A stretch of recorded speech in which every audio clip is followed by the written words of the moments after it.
আপনি শাস্তি পাইছি মা। আপনাদের সাথে কত খারাপ ব্যবহার করছি, টাকার অহংকারে আপনাদের মানুষ বলে মনে করি নাই। আপনি আমার শাশুড়ি, আপনাদের কত সম্মান দেওয়ার কথা, উল্টা আপনাকে আমি কত অসম্মান করছি। ওই হিসাবে সেবা যত্ন করার কথা আমার, ভালো করে আপনাকে দিয়ে কত সেবা যত্ন করেছি। আমি আমার সব পাপে শাস্তি পাইছি মা। সেদিন সবুজ আমাকে আর বাবাকে এই বাড়ি থেকে বের করে দেওয়ার পরে আমরা কত জায়গায় গেছি, কত আত্মীয় স্বজনের বাসায় গেছি, কেউ আমাদের আশ্রয় দেয় নাই। সবাই আমাদেরকে তুল তুল করে তাড়াই দিছে। তারাই দিবে না কেন বলেন? টাকার অহংকারে আমি, আমার বাবা কোনোদিন তাদের সাথে তো ভালো ব্যবহার করি নাই, তাদের সাথে সবসময় দুর্ব্যবহার করছি, আর কোনোদিন খোঁজ খবর নিই নাই। সেজন্য তারাও আমাদের কোনো খায় দেয় নাই।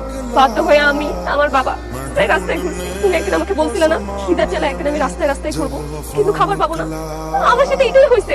আমি আমার বাবা একটু খাবারের জন্য রাস্তায় রাস্তায় ঘুরছি, দোকানে গেছি, সবার থেকে এতটুকু খাবারের জন্য ভিক্ষা চাইছি, বাট দেয় নাই।